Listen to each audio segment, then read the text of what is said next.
सीतागढ़ गांव में एक लल्लन नाम का बेहद गरीब किसान रहता था, जिसके पास एक छोटा सा खेत था। उस छोटे से खेत में लल्लन की जो भी पैदावार होती, उसी से वो अपने घर का गुजर बसर करता था। लल्लन कड़ी मेहनत करता, लेकिन बावजूद उसके वो अपने परिवार को अच्छी सुख सुविधाएं नहीं दे पाता। लेकिन लल्लन जो भी कमाता, उससे वो और उसका पूरा परिवार काफी संतुष्ट रहता। कमली, अरे ओ कमली। हाँ हाँ बोलिए, सुन रही हूँ। मैं सोच रहा था कि अपने खेत में इतनी फसल तो हो नहीं पाती है, तो क्यों ना मैं गांव वालों के खेत में काम कर लूं। पैसा आएगा तो बिटिया की अच्छे से पढ़ाई हो पाएगी। हाँ, अब तो बिटिया को भी स्कूल भेजना है। कैसी होगा, मुझे तो कुछ भी समझ नहीं आ रहा। तुम चिंता क्यों करती हो भाग्यवान, मैं सब कर लूंगा। अच्छा, अब तुम जल्दी से मेरा खाना बांध दो, मुझे खेत पर जाने के लिए देर हो रही है। अरे हाँ, ये लो अपना खाना। लल्लन खाना लेकर अपने खेत की तरफ जा ही रहा होता है कि उसे रास्ते में गांव के राजा की पालकी नजर आती है। पालकी को देखकर लल्लन सोचता है, क्यों ना मैं राजा से ही कोई काम मांग लूं, क्योंकि अपनी प्रजा की मदद करना ही तो एक राजा का कर्तव्य होता है। यही सोचकर वो दौड़ा दौड़ा राजा की पालकी के पास पहुंच जाता है और जोर जोर से चिल्लाने लगता है, राजा साहब, राजा साहब। जब लल्लन की आवाज से राजा की पालकी नहीं रुकती, तो वो राजा की पालकी के सामने जाकर खड़ा हो जाता है। राजा साहब नमस्ते। कौन हो तुम और मेरी पालकी रोकने की हिम्मत कैसे हुई तुम्हारी? माफ कर देना राजा साहब, मैं ललन। मैंने पीछे से आपको काफी आवाज लगाई, जब आपने नहीं सुना तो ही मैं आपकी पालकी के आगे आया। जो भी हो, तुम्हें पता नहीं है कि मेरी पालकी के बीच रास्ते में रुकवाने की अनुमति किसी को नहीं। मैं मजबूर था राजा साहब, मुझे क्षमा करें। कैसी मजबूरी? राजा साहब, मुझे कुछ काम चाहिए था। क्या आप मुझे अपने राजमहल में कोई काम दे सकते हैं? मेरी पालकी रुकवाकर तुम दंड के पात्र हो, लेकिन मैं तुम्हें कुछ नहीं कह रहा हूँ। और काम तो दूर, तुम मेरे राजमहल में नजर भी मत आना। इतना कहकर राजा वहाँ से चला जाता है और निराश लल्लन भी अपने खेत में वापस आ जाता है। पता नहीं राजा साहब क्यों नाराज हो गए। शायद मुझे उनकी पालकी को नहीं रुकवाना चाहिए था। अगर मैं ऐसा न करता तो शायद मुझे कभी तो उनके महल में काम मिल ही जाता, लेकिन अब। इतना कहकर लल्लन अपने खेत में काम करने लगता है। जमीन में खुदाई का काम करते करते लल्लन को काफी वक्त बीत जाता है। वो बिना रुके बस खुदाई करता चला जाता है, लेकिन तभी खुदाई करते वक्त उसकी कुदाल में कोई चीज फंस जाती है। लल्लन जमीन खोद कर देखता है तो उसे एक छोटा सा डिब्बा नजर आता है। वो जल्दी से उस डिब्बे को बाहर निकालता है। ये डिब्बा तो बहुत पुराना लग रहा है। चलो खोल कर देखता हूँ कि इसमें है क्या। लल्लन जैसे ही वो डब्बा खोलकर देखता है तो उसे उसमें एक चश्मा नजर आता है। ये क्या? मुझे तो लगा था कि किस्मत चमक गई है मेरी, लेकिन ये चश्मा, मैं क्या ही करूंगा इस चश्मे का। इतना कहकर लल्लन उस चश्मे को पास के ही एक पेड़ के पास फेंक देता है और फिर से अपने खेतों के काम पर जुट जाता है। थोड़ी ही देर बाद जब काम कर लल्लन घर जाने लगता है तो वो पेड़ के नीचे से उस चश्मे को भी उठा लेता है। ये चश्मा कुछ ना सही, लेकिन धूप से तो बचा ही सकता है। इसे रख ही लेता हूँ। लल्लन इतना कहकर वो चश्मा लेकर घर जाने लगता है कि तभी उसे रास्ते में एक भिखारी दिखाई देता है। लेकिन जैसे ही वो उस चश्मे से भिखारी को देखता है तो उसे नजर आता है कि एक गाड़ी के नीचे आकर उस भिखारी की मौत हो जाती है। इतना देखकर लल्लन अपनी आंखों से उस चश्मे को फट से हटा देता है। ये क्या था? एक बार फिर से लगा कर देखता हूँ। लल्लन एक बार फिर से उस चश्मे को लगाता है और फिर से उसे वहाँ भिखारी मरा हुआ नजर आता है। अब लल्लन भागते हुए भिखारी के पास जाता है और उससे सड़क से दूर बैठने को कहता है, लेकिन वो भिखारी उसकी एक नहीं सुनता। लल्लन बिना कुछ कहे अब वहाँ से जाने ही लगता है कि तभी एक गाड़ी आकर उस भिखारी को टक्कर मार देती है। यही तो देखा था मैंने इस चश्मे में। मतलब ये कोई साधारण चश्मा नहीं। अब मैं क्या करूं? मुझे फौरन घर जाना चाहिए। लल्लन जल्दी जल्दी घर आता है और सारा किस्सा अपनी पत्नी कमली को बताता है। कमली लल्लन की सारी बात सुनकर बड़ी आश्चर्य में पड़ जाती है और लल्लन को सुझाव देती है। ए जी, हमें लगता है कि अब तुम्हें लोगों का भविष्य देखकर उन्हें बताना चाहिए। इससे लोगों की मदद भी हो जाएगी और हमारी आमदनी भी। हाँ, ये तो तुम ठीक कह रही हो। कल से ही ये काम शुरू कर देता हूँ। अगली सुबह लल्लन खेत में ना जाकर सीधे गांव के चौक पर बैठ जाता है और लोगों की भविष्यवाणी करता है। सटीक भविष्यवाणी होने के चलते लोगों का विश्वास लल्लन पर काफी बढ़ जाता है। अब वो लोगों की भविष्यवाणी करके बहुत धनवान बन जाता है। लल्लन की समृद्धि की बात उस गांव के राजा के पास पहुंच जाती है। राजा साहब, गांव में एक लल्लन नाम का गरीब किसान है, याद है आपको, जिसने आपकी पालकी रोकी थी? अच्छा, वो गरीब किसान? हाँ वही, लेकिन अब वो गरीब ना रहा, पूरे गांव का भविष्य बताकर दिन पर दिन अमीर होता जा रहा है। और सुना है कि एकदम सटीक भविष्यवाणी करता है वो। अच्छा, ये कैसे हो सकता है? ये बात कुछ हजम नहीं हो रही। एक काम करो, ये पूरा माजरा क्या है पता लगाओ इसका। राजा ने लल्लन का भेद जानने के लिए अपने कुछ लोग उसके घर भेज दिए। वहां पहुंचकर लल्लन के जादुई चश्मे का राज उन्हें पता लग जाता है, जिसकी खबर वो राजमहल में आकर राजा को भी देते हैं। जादुई चश्मे के बारे में जानकर उसके मन में लालच आ जाता है और वो सोचने लगता है कि वो लल्लन से वो जादुई चश्मा छीन लेगा। इसीलिए राजा लल्लन को अपने राजमहल में बुलाता है। आओ लल्लन आओ, कैसे हो तुम? राजा साहब, मैं आपको याद हूँ। तुम्हें कैसे भूल सकता हूँ मैं? वैसे आजकल पूरे गांव में बस तुम्हारे ही किस्से हैं, जरा हमें भी हमारा भविष्य बता दो। क्यों नहीं राजा साहब। राजा का भविष्य देखने के लिए लल्लन जैसे ही अपनी आंखों पर वो जादुई चश्मा लगाता है तो वो देखता है कि कुछ ही देर बाद राजा की मृत्यु होने वाली है। लल्लन ये देखकर काफी डर जाता है और डरते डरते राजा से कहता है, राजा साहब, आप इस सिंहासन को छोड़ दें, क्योंकि यहाँ कुछ देर बाद आपकी मृत्यु हो सकती है। लल्लन की ये बात सुनकर राजा आंख बबूला हो जाता है और सैनिकों से बोलकर वो जादुई चश्मा लल्लन से छीन लेता है। मुझसे बदला ले रहा है, इसी चश्मे का गरूर है ना तुझे? जा, अब ये चश्मा मेरा हुआ। राजा साहब, बेशक ये चश्मा आप रख लें, लेकिन मेरे कहने पर उस सिंहासन से उठ जाओ।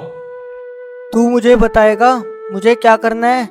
मैं इस गांव का राजा हूँ। मैं प्रजा की नहीं, बल्कि प्रजा मेरी हर बात सुनती है। इतना कहकर राजा अपनी आंखों पर चश्मा लगा लेता है और अपनी रानी को निहारने लगता है।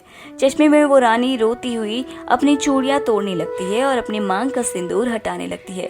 ये देखकर राजा बहुत ही घबरा जाता है और झट से अपना चश्मा उतारकर लल्लन की ओर फेंक देता है। राजा जैसे ही चश्मा फेंकता है कि तभी राजा के सिंहासन से लटकता सांप राजा को डस लेता है और मौके पर ही राजा की मौत हो जाती है। मैंने तो राजा साहब को खूब समझाया था, लेकिन वो मेरी बात सुनना ही नहीं चाहते थे। जो हुआ सो हुआ, अब मुझे भी यहाँ से जाना चाहिए। लल्लन उस जादुई चश्मे को उठाता है और वापस अपने घर आ जाता है, लेकिन अब वो इस चश्मे का इस्तेमाल दूसरों की मदद के लिए करने लगा था। उसने ठान लिया कि वो इस चश्मे का इस्तेमाल सिर्फ और सिर्फ जरूरतमंद लोगों के लिए ही करेगा और वो फिर से पहले जैसा जीवन ही जीने लगता है। ढोलपुर नामक गांव में एक मुकेश नाम का मोची अपनी पत्नी नीलम के साथ रहता था। वो लोगों के जूते चप्पल सीकर ही अपने घर का खर्च चलाया करता था। एक समय की बात है। अजी, सुनते हो, तुम कभी भी मुझे कुछ नहीं दिलाते हो।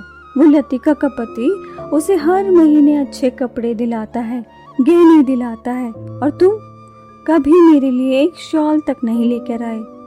अरे भाग्यवान, वो लतिका का पति एक नंबर का बदमाश है।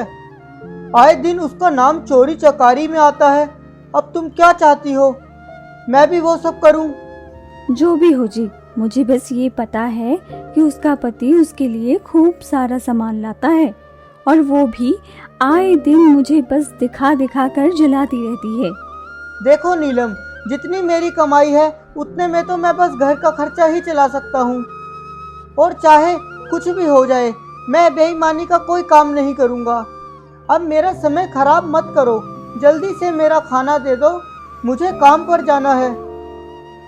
नीलम डब्बा बांधकर मुकेश को दे देती है और मुकेश उसे लेकर काम पर आ जाता है और मन लगाकर लोगों के लिए जूते सीने लगता है। नीलम सही तो कहती है, आज तक मैंने उसे दिया ही क्या है। ना कभी उसे कुछ अच्छा खिला पाता हूँ और ना ही उसे अच्छे कपड़े लेके देता हूँ। अब मैं ज़्यादा देर तक काम किया करूँगा ताकि मैं भी उसको कुछ दे पाऊँ। मुकेश देर शाम तक दुकान पर लगा रहता है और सुंदर सुंदर जूते बनाकर उनको बेचता है। आज तो अच्छी आमदनी हुई है। मैं एक काम करता हूँ, इसमें से नीलम के लिए शॉल ले आता हूँ, वो बहुत खुश होगी। मुकेश कपड़ों की दुकान पर जाकर एक अच्छा सा शॉल ले आता है और घर की ओर जाने लगता है कि तभी उसे रास्ते में एक आदमी दिखाई देता है। उसके शरीर पर एक भी कपड़ा नहीं था। वो ठंड में बैठी बस ठिठुर रहा था।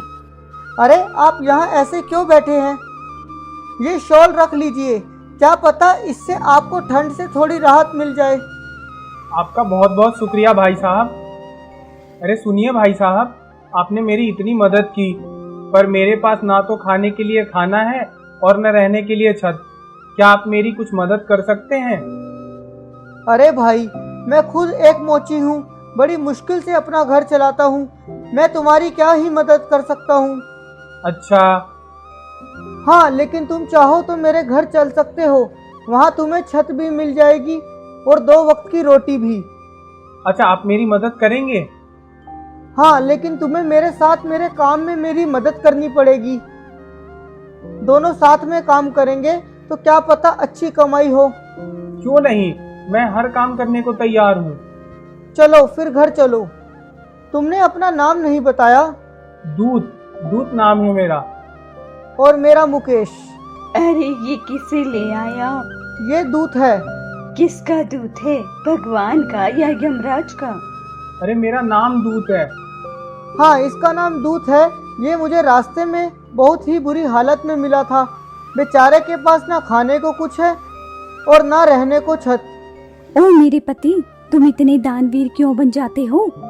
हमारे पास अपने खर्च के लिए तो पैसे हैं नहीं और तुम पता नहीं कहां से सड़क से इसे उठा लाए। अरे नीलम, पर ये काम करेगा ना हमारे साथ तो अपना भी खर्चा निकाल ही लेगा। जो करना है करो, चलानी तो तुम्हें अपनी ही है। इतना कहकर नीलम वहाँ से चली जाती है और दूत उसकी पत्नी के गुस्से को देखकर जोर जोर से हंसने लगता है। अरे क्या हुआ तुम्हें? तुम क्यों खिलखिला रहे हो? कुछ नहीं भाई साहब, वक्त आने पर मैं आपको ये जरूर बताऊंगा। मुकेश दूत को खाना देता है और दोनों खाना खाकर सो जाते हैं और अगली सुबह मुकेश दूत को मोची का सारा काम सिखाता है। इसकी सिलाई यहाँ से ऐसा होगा, ऐसे सिलाई करोगे तो जूता जल्दी नहीं फटेगा और ज्यादा दिन तक चलेगा। जी भाई साहब, मैं बनाकर देखता हूँ एक जूता। दूत बहुत समझदार था। वो मोची के काम को बड़ी ही तेजी से सीखकर जूते बनाने लग जाता है और उसके बनाए जूते बहुत ही सुंदर और मजबूत थे। अरे दूत, ये जूतों तो बहुत ही सुंदर है। 7 साल हो गए मुझे, लेकिन इतनी सफाई तो कभी मेरे हाथों में भी नहीं आई। मानना पड़ेगा तुम्हें। ये सब बस आप ही की वजह से हो पाया। आप मुझे घर न लाते तो मेरा पता नहीं क्या होता। कोई नहीं, अब मन लगाकर काम करो। हम दोनों इस दुकान को मिलकर बड़ा करेंगे। अब दूत मोची का सारा काम सीख चुका था और वो सुंदर सुंदर जूते सीने लगता है और मुकेश उन जूतों को बाजार में बेचकर उसकी अच्छी खासी रकम ले आता था, जिससे उसकी खूब अच्छी आमदनी होने लगी। ऐसा करते करते मुकेश की दुकान के जूते पूरे गांव में प्रसिद्ध हो गए और मुकेश देखते ही देखते खूब अमीर होता चला गया। अब हर कोई उसी की दुकान से जूते लेना चाहता था और एक दिन मुकेश की दुकान पर नगर के राजा के कुछ सैनिक आए। यहाँ मुकेश के जूतों की दुकान कहाँ है? मैं ही मुकेश हूँ, बताइए क्या काम है? राजा साहब ने तुम्हारे दुकान के बने जूतों की खूब तारीफ सुनी है और वो चाहते हैं कि उनके लिए यहीं से चाम के जूते सिए जाएं। अरे क्यों नहीं। ये लो चाम, ये बहुत ही कीमती चाम है जिसे हमारे राजा ने शहर से मंगवाया है, इसलिए इस चाम के जूते ही बनाना, चप्पल नहीं। जी बिल्कुल हजूर। इस चाम के मैं जूते ही बनवा दूंगा। और हाँ, हमें ये जूते कल दिन तक ही चाहिए। राजा साहब को कल शाम को शहर घूमने जाना है, तो वो इस चाम के बने जूते पहनकर ही शहर जाना चाहते हैं। ठीक है मालिक, कल शाम तक आपको इस चाम के जूते मिल जाएंगे। इतना कहकर सैनिक वहां से चले जाते हैं और मुकेश दूत से, दूत ये लो चाम, ये चाम नगर के राजा साहब ने भिजवाया है। वो कल शहर घूमने जा रहे हैं और वो चाहते हैं कि वो इसी चाम के जूते पहनकर शहर घूमने जाएं। तो कल दिन तक तुम इस चाम के जूते बना दो, और हाँ, जूता ही बनाना, चप्पल मत बना देना। ठीक है, जूता नहीं बनेगा, चप्पल बनानी है। अरे नहीं नहीं, इसका जूता बनाना है, चप्पल नहीं बनानी। थोड़ा समझदारी से काम करना, ये नगर के राजा के जूते हैं। थोड़ी भी चूक हुई तो हम दोनों मारे जाएंगे, समझे? समझ गया, कल दिन तक बना दूंगा मैं। मुकेश इतना कहकर बाजार में जूतों को बेचने के लिए चला जाता है और दूत राजा के लिए जूते सीने बैठ जाता है। अगले दिन, तुमने राजा के लिए जूते बना दिए? नहीं, मैंने उस चाम की चप्पल बनाई, ये देखो। हे भगवान, ये क्या किया तुमने? कहा था ना चप्पल नहीं जूते बनाना इसके, फिर तुम इतनी बड़ी गलती कैसे कर सकते हो? भाई साहब, इसके जूते ही बनने थे। अरे जब राजा साहब को जूते चाहिए तो तुम इसकी चप्पल कैसे बना सकते हो? इतना कहकर मुकेश गुस्से में डंडा लेकर दूत को मारने लगता है और दूत जोर जोर से हंसने लगता है। मैं तुम्हें मार रहा हूँ और तुम हंस रहे हो? तुम्हारी इस गलती के लिए हमारी जान तक जा सकती है। मुकेश दूत से बात कर ही रहा था कि तभी राजा के सैनिक मुकेश की दुकान के बाहर आ जाते हैं। अरे वो जूते तैयार हो गए? अरे आप तो दिन में आने वाले थे, इतनी जल्दी आ गए? हाँ, वो राजा साहब का देहांत हो गया है, तो उस चाम के जूते नहीं चप्पल बना देना, मैं दिन में आकर ले जाऊंगा। क्या राजा साहब का देहांत हो गया? हाँ, और उनके यहाँ ये प्रथा है कि अंतिम विदाई पर 100 को चाम की चप्पल पहनाई जाती है, तो इसलिए उस चाम की चप्पल सी देना। चप्पल? हाँ, उस चाम की चप्पल तो तैयार है, आप चाहें तो अभी ले जाएं। तैयार है? हाँ, वो मेरे साथ काम करने वाले ने गलती से इसकी चप्पल सिल दी थी, इसलिए आप उन चप्पलों को ले जाइए। मुकेश सैनिकों को वो चप्पल दे देता है और सोच में पड़ जाता है। ये कैसे हो सकता है? क्या दूत पहले से ही जानता था कि राजा साहब को देहांत होने वाला है? नहीं नहीं, ऐसे नहीं हो सकता। खैर, जो भी हुआ, जान छूटी। मुकेश अपने आप से बात कर ही रहा था कि तभी उसकी दुकान पर एक बूढ़ी औरत 2 जवान लड़कियों के साथ आती है। हाँ जी माँ, आपको क्या चाहिए? मेरी दोनों बेटियों की शादी होने वाली है, तो इनके लिए बढ़िया सी जूतियाँ चाहिए थी। अच्छा माँ जी, बहुत सारी जुतियाँ हैं, आप अंदर आकर देख लीजिए। माँ जी, ये दोनों बेटियां आपकी हैं? बेटा मेरा तो कोई नहीं था।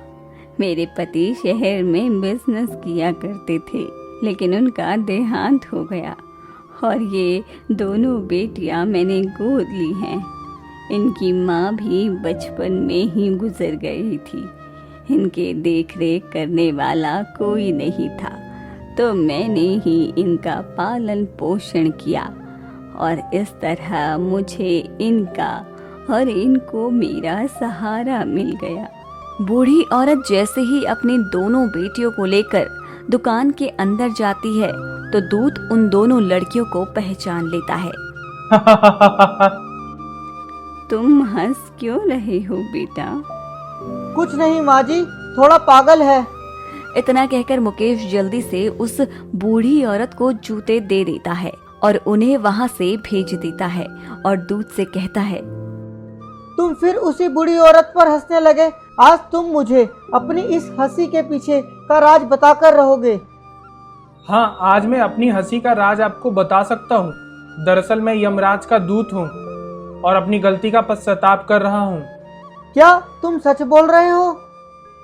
हाँ, ये बूढ़ी औरत के साथ 2 बच्चे दिख रहे थे ना, इनके पिताजी का देहांत बचपन में ही हो गया था, जिसके कुछ दिन बाद इनकी माँ भी मरने वाली थी, लेकिन मैं उसके मरने के दौरान उसके प्राण नहीं लिए और उस पर दया खाकर खाली हाथ यमलोक लौट आया।